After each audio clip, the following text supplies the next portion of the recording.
The HOA really thought they could put a hotel on my private island. One morning, the board president shows up with bulldozers, waving a bogus document and acting like she owned the sanctuary my wife and I built together. For months, I let them build. I watched as they poured concrete, raised walls, and even live-streamed their progress, laughing that I was too old and weak to stop them. But they had no idea I was letting them finish their multi-million-dollar project on purpose, all because of a secret my grandfather left me in a dusty old safe. Where are you watching from? Let me know in the comments, because watching their faces in court was priceless. And if you believe no homeowner should ever be bullied by a power-hungry HOA, hit that subscribe button so you never miss a story where justice is finally served. The mist was burning off the cove just the way Eleanor always liked, slow and quiet, leaving the water looking like hammered steel. I had a line in, more for the ritual of it than the hope of a catch. My casting rod was a permanent extension of my arm these days. On this little patch of land, my 1-acre island, time moved differently. It moved at the speed of the tides, of the sun creeping across the old oak where she'd hung the swing for Lucy. Every rock, every twisted pine root was part of a story that ended with her. She called it our sanctuary, a place where the noise of the world couldn't reach. For the 6 years since she'd been gone, I'd been its quiet keeper. My only job was to keep it safe. Then I heard the sound. Not a gull, not the wind. It was a high-pitched electric whine, like a giant mosquito. I looked up and saw it, a little quadcopter drone hovering 100 feet out. Its camera lens, a black, unblinking eye, pointed right at me. The peace shattered. A moment later, the drone's buzz was drowned out by the roar of a motor, something big and obnoxious. A gleaming white powerboat, the kind realtors use to impress clients, sliced through my calm water and headed straight for my dock. It threw a wake that slapped hard against the pilings my grandfather had sunk back in the 50s. The boat's engines cut, and a woman stepped onto the dock like she owned it. She was all sharp angles and tight-fitting business clothes that seemed ridiculous out here. In one hand, she clutched a clipboard to her chest like a shield. Marla Kent, the new HOA board chair. I knew her by reputation only. A former timeshare saleswoman who treated our quiet community bylaws like a personal kingdom to be conquered. She gave a thin, practiced smile that didn't reach her eyes. "Mr. Rourke," she called out, her voice too loud for the morning stillness. "Lovely day for an inspection." I reeled my line in slowly, deliberately not looking at her. The drone dipped lower, its propellers stirring the air. I could feel its lens on the back of my neck. "I'm not aware of any inspection, Ms. Kent," I said, my voice flat. "This is private property." She took 3 more steps onto my dock, her heels clicking on the weathered wood. "Actually, the association is conducting routine shoreline assessments today," she said, tapping her pen on the clipboard, "for community safety and environmental compliance." She waved a single sheet of paper at me, a flimsy piece of printer paper that looked like it had been run off her home computer 5 minutes ago. "This is our official notice of easement. The HOA retains rights to all littoral property in this development." I knew the word littoral. It refers to the shoreline. I also knew my deed line extended 200 feet past the low tide mark, a fact established by a U.S. Coast and Geodetic Survey in 1898. Her paper was worthless, a bluff printed on cheap stock. Instead of arguing, I just watched. I've learned a few things in 40 years as a Coast Guard engineer. The most important is that you don't waste your breath on a storm. You measure it. You document its strength, you chart its path, and you prepare. So, I took out my phone. I didn't say a word. I just started recording. First, a shot of her boat tied to my dock. Then a slow pan up to her, standing there with her clipboard and her smug expression. I zoomed in on the piece of paper in her hand, trying to get the text in focus. She saw what I was doing, and her smile tightened. "Recording is a violation of community privacy rules, Mr. Rourke." I didn't answer. I just kept the phone steady. She huffed, then marched right past me, off the dock and onto the island itself, onto Eleanor's sanctuary. I followed her, my phone still held high. She trampled through the patch of wild roses Eleanor had spent a decade nurturing. She pointed at my tool shed, the one my dad and I built 30 years ago. "That's an unauthorized structure," she declared to her clipboard. "It's not on the approved architectural plans." I just kept filming. Her shoes were sinking into the soft earth, leaving deep, angry impressions in the moss. I made sure to get a clear shot of the footprints. Evidence. Everything was evidence. She was so caught up in her performance, in playing the role of the powerful administrator, that she wasn't paying attention to me at all. She saw a quiet old man who was easy to roll over. She didn't see an engineer who spent his life analyzing structural weaknesses. And her whole case, her entire little power trip, was built on a foundation of lies as shoddy as a sandcastle. She finished her grand tour, scribbling furiously on her papers. "You'll be receiving a full report with a list of violations and corresponding fines," she announced, marching back toward her boat. "I suggest you take them seriously. We're building a better, more unified community here." She thought she was delivering a final, crushing blow. But as she stood on the dock, I lowered my phone and looked past her, out to the mouth of the cove. My blood went cold. On the horizon, two massive flat-topped shapes were pushing through the water. They weren't pleasure craft. They were barges. And on their decks, I could make out the unmistakable silhouettes of a bulldozer and an excavator, their steel arms looking like claws against the morning sky. They were heading directly for my island. Marla saw me looking, and her smirk widened into a triumphant grin. Her little inspection was a fraud. It was the scouting mission before the invasion. She hadn't come to give me a fine. She'd come to watch my world get torn apart. The fines started arriving the next day. A crisp white envelope, delivered by certified mail, which felt like a deliberate bit of theater. Inside, on heavy HOA letterhead, was a violation notice. $200 for an unauthorized auxiliary structure, my shed. There was a grainy photo of it, taken by Marla's drone. The notice said the fine would be applied daily until the structure was removed. Every single day after that, like clockwork, another envelope would arrive. $200, $400, $600. It was a slow, methodical bleed, designed to wear me down with 1,000 paper cuts. I'd built that shed with my father when I was 16. Its wood was gray and weathered, but the joints were still true. It held my tools, my fishing gear, and 3 decades of memories. Now, according to Marla Kent, it was an enemy of the community. I called Sam, an old friend from my Coast Guard days who had traded his uniform for a law degree. I met him for coffee, laying the stack of violation notices on the table between us. He leafed through them, his brow furrowed. "This is aggressive, Jack, even for an HOA," he said, tapping one of the notices. "But it's the why that bothers me." I told him about Marla's visit, her phony easement claim, and the barges. He went quiet for a long time, just stirring his coffee. "Let me look at your bylaws," he finally said. "The new ones they passed last year." I dropped off the thick binder that afternoon. 2 days later, he called me back. His voice was grim. "You're not going to like this," he started. "Page 147, Section 8, subsection C. It's an annexation clause, tucked into a chapter about landscaping and common area maintenance." He read it to me. The language was dense, full of legal jargon, but the meaning was brutally simple.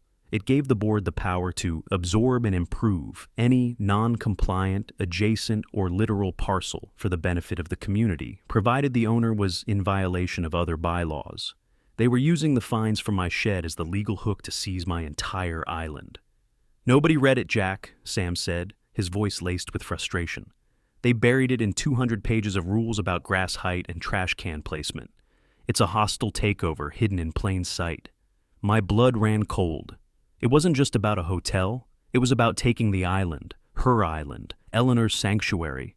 The paper cuts weren't the attack. They were the distraction. The real weapon was the fine. Print everyone had ignored. The community began to fracture. At the marina, men who used to greet me with a nod and a wave now studied their boat lines intently when I walked by. I saw Marla holding court near the mailboxes, handing out donuts and bright false smiles. One of my neighbors, a good man named George, whose fence was technically an inch over the property line, caught me by my truck one afternoon. He looked haunted. "Jack, I got a notice about my fence yesterday," he said, his voice low. "Marla mentioned, she said if I showed community spirit, she might be able to make it go away." He couldn't meet my eyes. "Just pay the fine for the shed, Jack. Don't make waves for the rest of us." He was afraid. They were all afraid. Marla was using their own homes as leverage, turning neighbor against neighbor. I was becoming the problem, the selfish hermit standing in the way of progress. Or, at least, standing in the way of everyone else getting a break from Marla's clipboard. Still, I had to follow the process. I had to show I'd done things the right way. I filed a formal, polite appeal. I attached a copy of the original building permit for the shed, dated 1983. I included photos showing it was well-maintained and harmless. I requested a hearing before the board, as was my right according to the bylaws. The hearing was a joke. It took place in a stuffy, windowless room at the clubhouse.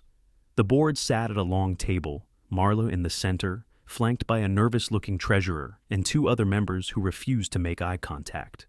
I stood before them like a schoolboy called to the principal's office. I made my case calmly and presented my evidence. I spoke for about 3 minutes. When I was done, Marla didn't even look at my paperwork. She just smiled that razor-thin smile. "Thank you for your input, Mr. Rourke," she said. She leaned over and whispered something to the treasurer, who nodded quickly. "The board has considered your appeal. It is denied. The fines will continue to accrue." That was it. No discussion, no review of the evidence. The whole thing took less time than it takes to make a pot of coffee. I walked out of that room, the sound of their faint laughter following me into the hallway. They hadn't just denied my appeal, they had mocked me. They thought they had all the power. They thought their new rules and their new binder were the only law that mattered.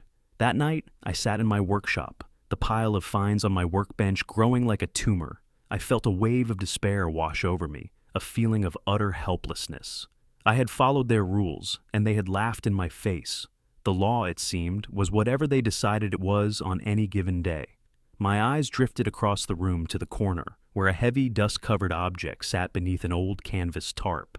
It was my grandfather's safe, a massive iron beast from a bygone era, with a single combination dial. I hadn't opened it in 20 years, but I knew exactly what was inside. He'd made me memorize the combination when I was 12. "Some things are more important than money, Jack," he'd told me. "Some things are about holding the line." I got up, my heart starting to pound a slow, heavy rhythm in my chest. I walked over and pulled off the tarp, coughing as a cloud of dust filled the air. I knelt down, my fingers tracing the cold, pitted steel. They had their flimsy bylaws, their paper threats, and their fearful neighbors. But in this safe, under a century of dust, I had the truth. The quiet ended at dawn. It wasn't the slow burn of sunrise, but the brutal, shuddering roar of diesel engines. I felt it before I heard it, a deep vibration that resonated up from the granite bedrock of the island, through the floorboards of my small cottage, and into my bones. Then came the sound, the teeth-rattling thud of a pile driver, the scream of tortured metal, and the constant angry growl of heavy machinery. They were here.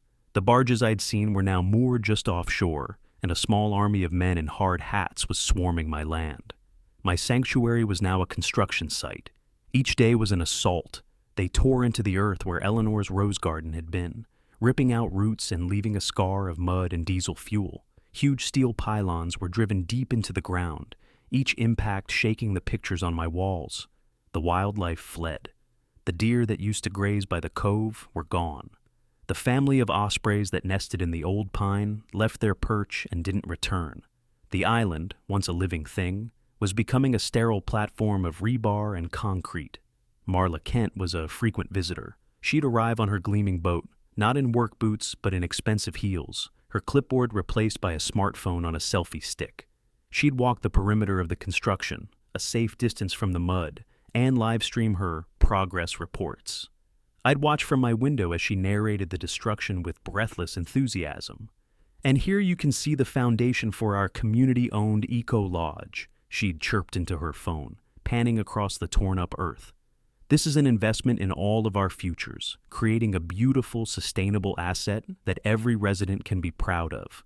She never looked at my cottage.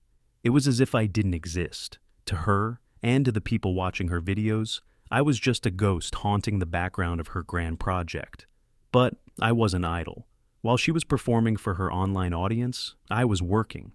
I set up my old survey equipment, the same gear I'd used for decades in the Coast Guard.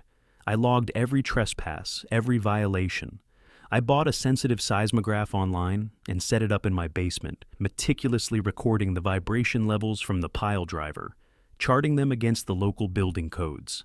I took water samples from the cove every evening, documenting the cloudy runoff spilling from the site, proof they were ignoring basic environmental protections. At night, when the garish work lights turned my home into a prison camp, I used a light meter to measure the glare, another clear violation of local ordinances. I filled notebooks with data, times, and photographs. I was building a case, brick by methodical brick, just as surely as they were building their hotel. The strain was immense. The constant noise, the lack of sleep, the feeling of being under siege, it began to wear me down.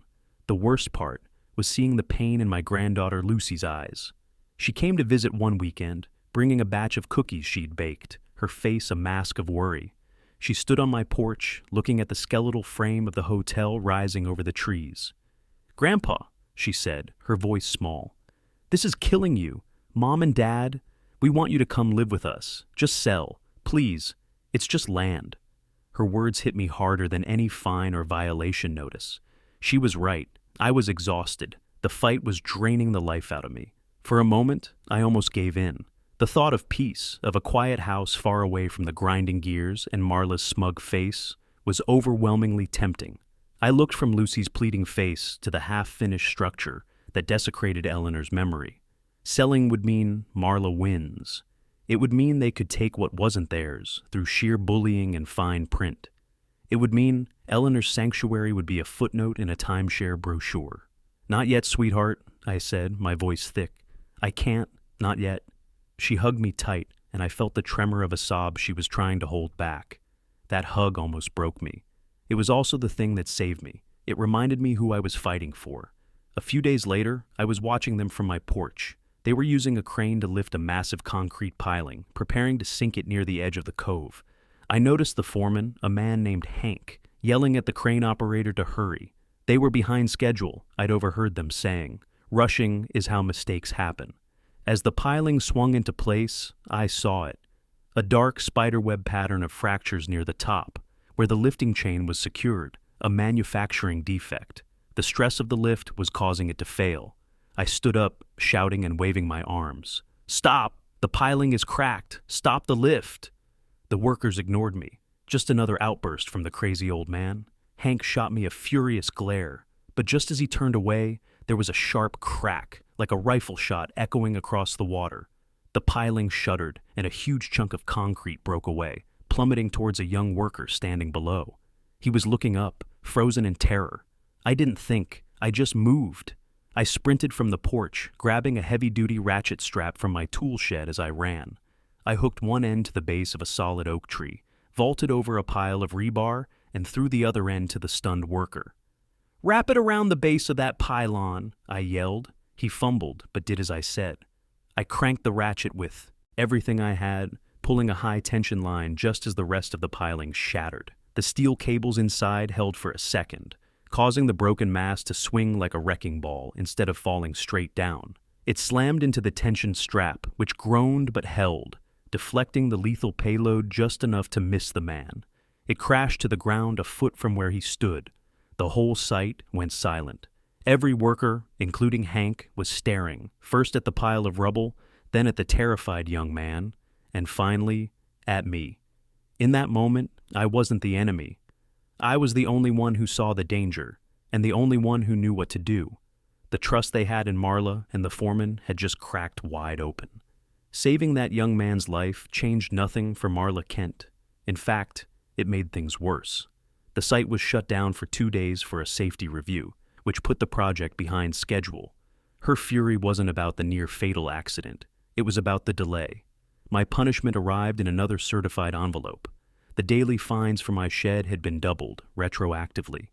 The letter cited a new emergency bylaw about actions by a resident causing project delays. They were inventing rules as they went along. A week later, a thicker envelope came, this one from my bank.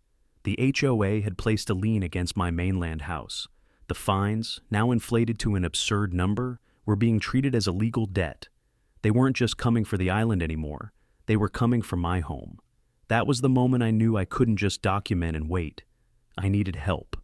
I drove to the county seat and walked into a small, unassuming office with a sign that read, Veterans Legal Services Clinic. Inside, I met a young attorney named Dana Lee. She was soft-spoken and looked barely old enough to have finished law school, but she listened with an intensity that I recognized. It was the same way a good engineer listens to a struggling engine, not just hearing the noise, but diagnosing the source of the problem. I laid out everything: the bylaws, the fines, the fraudulent easement, my logbooks, the water samples, the vibration readings. I told her the whole story, but I didn't tell her about the deed in the safe. Not yet. She just nodded, her face unreadable. When I was done, she said, "They're using a classic bleed-out strategy. They think you'll run out of money or spirit before you can fight back in court." She tapped the stack of my logbooks. "But you've given us the ammunition. We'll start with the environmental violations. It's a way to get a foot in the door without showing our full hand." It was the first time in months I'd heard the word "we." My next stop was 2 houses down from my own on the mainland. Walt Slater, an ex-Navy SEAL who worked as a medic, was in his yard, turning a pile of scrap metal into a surprisingly beautiful sculpture of a heron. Next door to him, Reggie Ortiz, another former SEAL who'd been their comms specialist, was on his roof adjusting a satellite dish. I knew them both well enough to wave to, but not much more. I walked up to Walt's fence.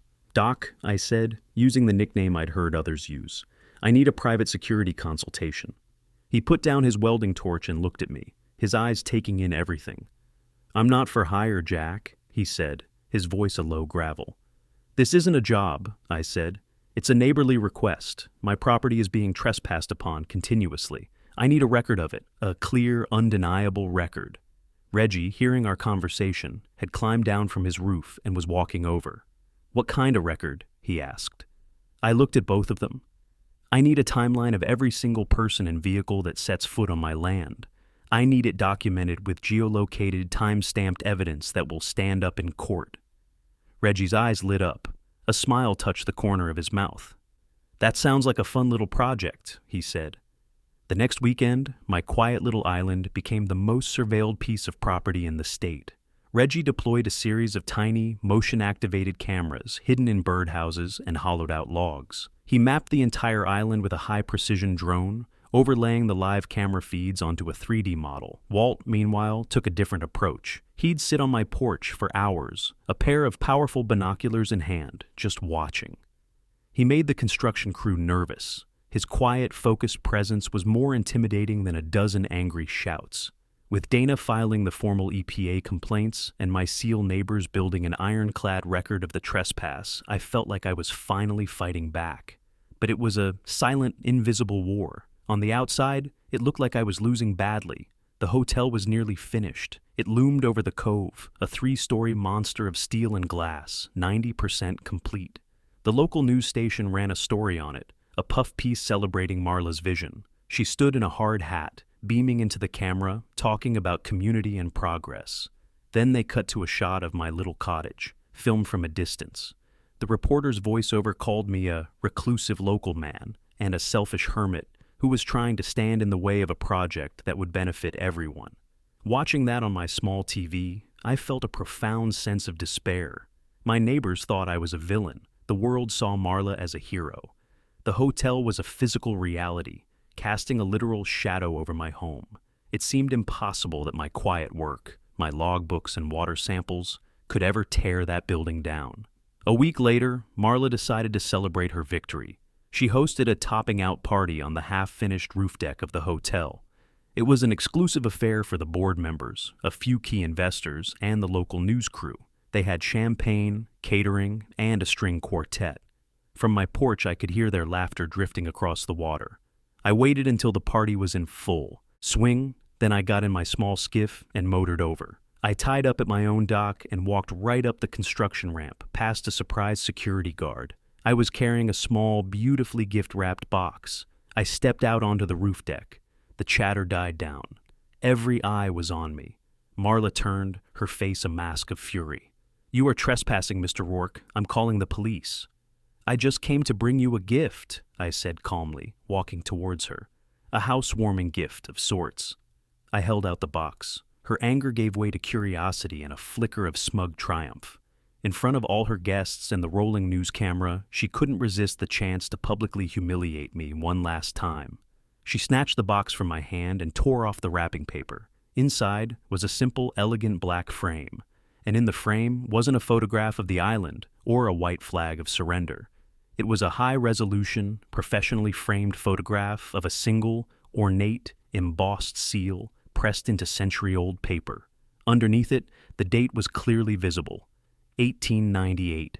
She stared at it, a flicker of confusion in her eyes. Then she threw her head back and laughed, a loud, dismissive sound. "What is this, old man? Some kind of joke?" She held it up for the camera to see. "Look, everyone! Mr. Rourke has brought us a history lesson." She laughed again, and her guests joined in, relieved. They thought it was pathetic. They thought I was beaten. But as I turned and walked away without a word, I knew she had just laughed at her own execution order. She just didn't know how to read it yet. Marla's laughter from that party was still ringing in my ears when Dana filed the lawsuit. It wasn't an appeal of the fines. It wasn't a complaint about the noise. It was a quiet title action, a legal move that doesn't just argue about rules or damages. It asks a court to make a final, binding decision on who holds true ownership of a piece of land. It was the legal equivalent of a depth charge, dropped silently into the water, set to detonate, and blow their entire operation to the surface. We timed it perfectly. The day after the topping out party, the contractor, Hank, submitted the final paperwork to the county for the hotel's certificate of occupancy. It was the last step before they could legally open for business.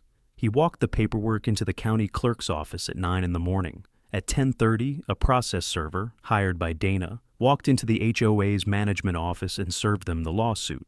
Marla was in a meeting, probably planning the hotel's grand opening. She accepted the papers with a dismissive wave, likely thinking it was just another desperate move from the old man. What she didn't know was that Dana was already at the courthouse. She'd filed a motion for a temporary injunction, bundled with 100 pages of my evidence, Reggie's surveillance logs, the vibration readings, the EPA complaints, all of it. Just after lunch, the judge read Dana's HOA motion. He didn't have to rule on the full case, just decide if there was enough evidence of potential harm and questionable ownership to press pause. He saw enough. At 2:15 p.m., the judge's clerk signed a temporary injunction, a legal order that froze the county's ability to issue the occupancy permit until our ownership claim was settled in court. The permit, which was supposed to be signed at 3:00 p.m., was suddenly worthless. The trap was sprung. The fallout was immediate. Marla's phone must have exploded. She had investors expecting a return, bookings she'd probably already taken, and a contractor who was now legally forbidden from finishing the job or handing over the keys. The project was frozen solid, bleeding money every single day. The first crack in her wall of support appeared 2 days later. Hank, the contractor, called me directly. His voice was tight with anger, but not at me. "She told me the title was clean," he said, no preamble. "My final payment from the HOA was due when the C of O was issued. Now I've got suppliers breathing down my neck and a payroll I can't meet. My guys haven't been paid in 2 weeks. He paused. "My company's lawyer says since you filed the ownership claim, I might have to sue you too. I don't want to do that, Jack. Not after, you know." I knew. He was talking about the young worker I'd saved. "You should talk to my lawyer first, Hank," I said, and gave him Dana's number. His crew, who had once viewed me with suspicion, now gave me quiet nods when they came to retrieve their personal tools from the dead site. The word had gotten around. The old man wasn't the problem. The lady with the clipboard was. Marla, predictably, went on the attack. Her strategy wasn't legal, it was personal. She went nuclear. She started a smear campaign on the community's social media page. Suddenly, anonymous neighbors were posting stories about how I'd threatened them. An email, supposedly from my account, circulated, filled with violent language and threats against the board. It was a clumsy forgery, full of phrases I'd never use, but it was enough to scare people. She filed a police report claiming I had personally threatened her, twisting the story of the gift I'd given her at the party into something menacing. A sheriff's deputy came to my door, looking uncomfortable. He asked me a few questions, I answered them calmly, and he left. It was pure harassment, a desperate attempt to paint me as an unstable villain and discredit me before we could even get to court. She was throwing mud, hoping something would stick. But while she was busy playing the victim online, we were preparing for the final act. She had planned a big media event, the ribbon-cutting ceremony. Even though the permit was frozen, she decided to go ahead with the ceremony for PR purposes. She invited local politicians, the news crews, and the whole community. She set up a stage and a podium right in front of the locked doors of her ghost hotel. It was meant to be a show of confidence, a way to pressure the county and project an image of inevitable success. The day of the ceremony was bright and sunny. Marla was in her element, dressed in a sharp power suit, shaking hands and beaming for the cameras. The board members stood behind her on the stage, looking smug. She stepped up to the podium and began her speech, talking about her vision, her dedication, and the bright future of their new community asset. Right in the middle of her sentence about overcoming obstacles, a county sheriff's vehicle pulled up quietly at the edge of the crowd. 2 deputies got out. They didn't go for Marla. They walked calmly through the crowd, up the steps to the stage, and approached the nervous-looking HOA treasurer, Edgar Bloom. One of the deputies handed him a thick envelope. "Mr. Bloom, you've been served." Then they moved down the line, handing identical envelopes to each board member, one by one, subpoenas. To appear in court and to produce every financial record, every contract, and every piece of correspondence related to the hotel project. The local news camera, which had been focused on Marla, swung around to capture the scene. The deputies were professional, quiet, but the message was thunderous. Marla's speech faltered, her confident smile evaporated, replaced by a mask of stunned disbelief. The crowd went silent. Her show of power had been turned into a scene of public humiliation. As the deputies walked back to their car, one of them made a slight detour. He walked up to a man standing on the edge of the property, a man wearing surplus tactical gear and a plastic HOA compliance badge. Officer Craig Duffy. The deputy leaned in and said something I couldn't hear. Duffy's face went white. He quickly unclipped his toy badge and stuffed it in his pocket. The theater was over. The real show was about to begin. The county courtroom was packed. Every seat was filled, mostly with my neighbors, the ones who had sided with the HOA, the ones who had stayed silent, and the few brave ones who had offered me quiet support. They were all there to see the final act. Marla and the rest of the board sat at the defendant's table with a slick-looking lawyer in an expensive suit. They whispered to each other, looking annoyed, as if the whole proceeding was just a ridiculous waste of their valuable time. I sat with Dana at the plaintiff's table. In front of me was a single worn leather satchel. That was it. No stacks of binders, no complicated charts. The judge, a no-nonsense woman in her late 60s with a reputation for being impatient with theatrics, entered the room and everyone rose. She looked out over the packed courtroom, her gaze settling for a moment on the HOA's legal team, then on me. "Let's get started," she said, her voice sharp. "I've read the briefs. The HOA's case seems to rest on an annexation clause in their 2021 bylaws, and Mr. Rourke's alleged failure to comply with a fine. Mr. Rourke's case rests on, well, let's see." She looked at Dana. "Counselor, you may begin." The HOA's lawyer stood up first, launching into a long speech about community standards, property values, and the board's legal authority. He waved a copy of the thick HOA bylaws binder like it was a sacred text. He presented a mountain of paperwork, violation notices, minutes from board meetings, Marla's inspection reports. It was a classic snowstorm strategy, designed to bury the judge in so much paper that she'd lose sight of the actual issue. The judge listened, her face a mask of stone, tapping her pen on her desk. When he finally finished, she looked at Dana. "Your turn." Dana stood up, calm and poised. She didn't walk to the podium. She just stayed at our table. "Your Honor," she said, her voice clear and steady. "My client's case is very simple. We will prove he has sole and undisputed ownership of the island, and we will do it in 3 simple steps. No binders, no confusing bylaws, just facts." She reached over and opened my leather satchel. First, she pulled out a single, large, yellow document, carefully preserved in a plastic sleeve. It was the original 1898 deed, signed by the governor of the state, granting the island to my great-grandfather. "Step 1, Your Honor, the chain of title." She then presented a short, 1-page document. "This is a record of property taxes paid on this specific parcel, under my client's family name, unbroken for 124 years. The HOA has never paid a penny in tax on this land because they have never owned it." A murmur went through the courtroom. Marla leaned over and whispered something furiously to her lawyer, who was starting to look less confident. Dana continued. Step 2, the survey. She placed a large map on an easel. It was the official plat map for our entire community, the one the HOA used as the basis for their authority. Then, she took a clear plastic overlay, and with Reggie's help, placed it perfectly over the top. On the overlay was a single, bold red line. This red line, Your Honor, is the property line as described in the 1898 deed, verified by a licensed modern surveyor using GPS coordinates. As you can see, the HOA's official territory stops exactly 200 feet short of the island's low tide waterline.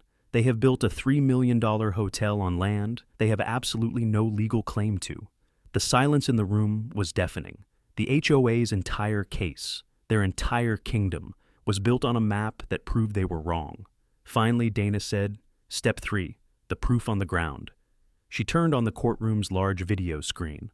Your Honor, last week, my client's neighbors, both former U.S. Navy SEALs, used a commercial diving drone to locate and film the original 1898 survey markers, iron pins set in granite at the corners of the deeded property underwater. The GPS coordinates of those pins are a perfect match for the deed in our survey map. On the screen, crystal-clear video showed the drone's robotic arm brushing seaweed off a rusty but unmistakably man-made iron marker on the seafloor. The video overlay showed the live GPS coordinates. It was undeniable, bulletproof. The judge stared at the screen, then at the map, then at the HOA's lawyer, who was now pale and shuffling his papers with no idea what to do. His entire case had just evaporated, but Dana wasn't done. She called her only witness, Hank Muller, the contractor. Hank walked to the stand and was sworn in.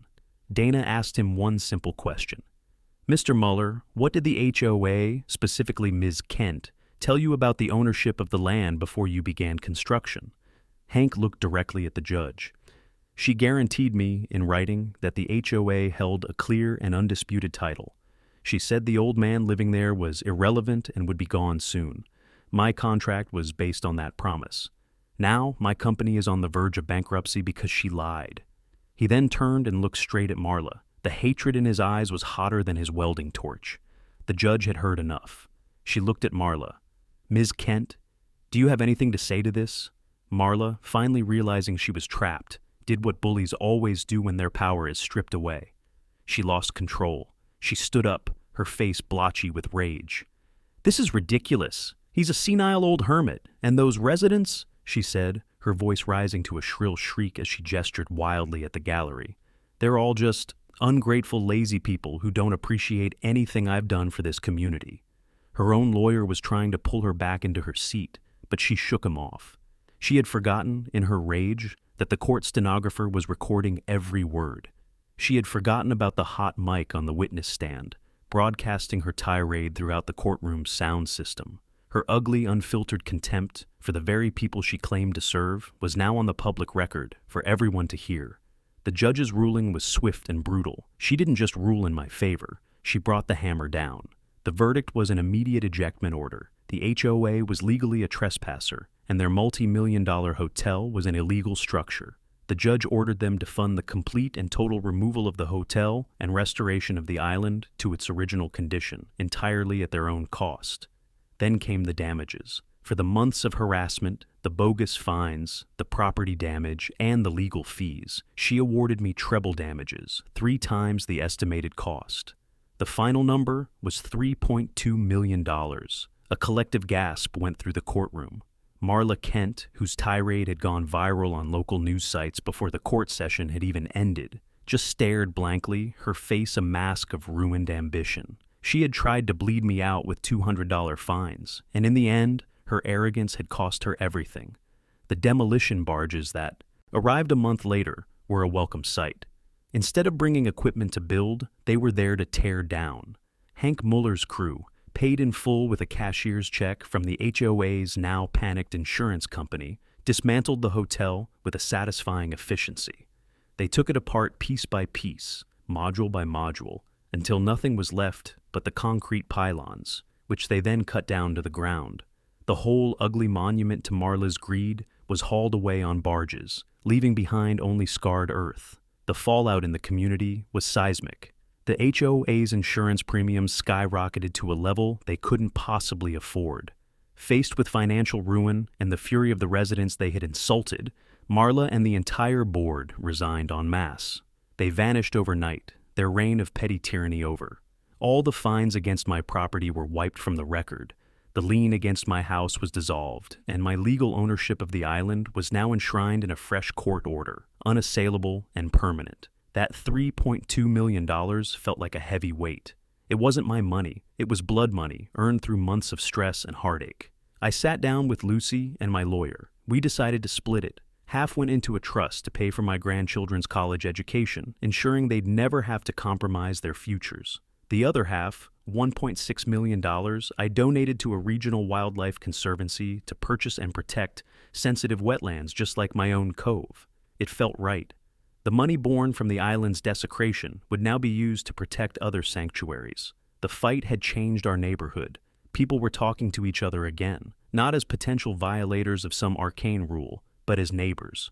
At an emergency community meeting, they voted overwhelmingly to dissolve the HOA entirely.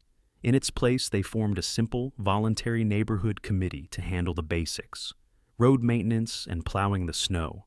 No more inspections, no more fines, no more clipboards, just common sense. Slowly, the island began to heal. I hired a local landscaping crew to help me repair the damage. We brought in fresh soil and carefully replanted the native ferns and wild roses. The deep scars from the bulldozers faded under a carpet of new green.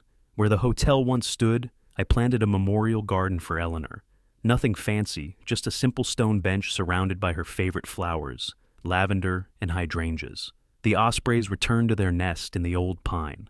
The deer, cautious at first, began to graze again in the meadow by the cove. The quiet returned. This past weekend, I hosted the first open house. I put up a sign at the marina that said, "Island Picnic, all welcome." I didn't know if anyone would come, but they did. Families arrived in their small boats, bringing coolers and lawn chairs. Even George, the neighbor who'd been so afraid, showed up with a potato salad and a shamefaced apology, which I accepted with a handshake. The kids ran through the grass, and their parents sat on blankets, just enjoying the peace. Lucy was there, beaming, serving lemonade and cookies. She looked at me across the lawn, and I could see the relief in her eyes. It was no longer a battlefield. It was a home again. That evening, after everyone had left and the last boat had motored away, I walked to the end of the dock with my old casting rod. The sun was setting, painting the cove in hues of orange and purple. The water was like glass. I didn't even bait the hook. I just cast the line out, feeling the familiar pull and release, the same rhythm I'd felt 1,000 times before. I stood there for a long time, the quiet wrapping around me like a warm blanket. I thought about Eleanor and the promise I'd made to her all those years ago. A gentle breeze stirred the trees, and it felt like an answer. "We kept it safe," I whispered to her, across the still water. "We kept it safe.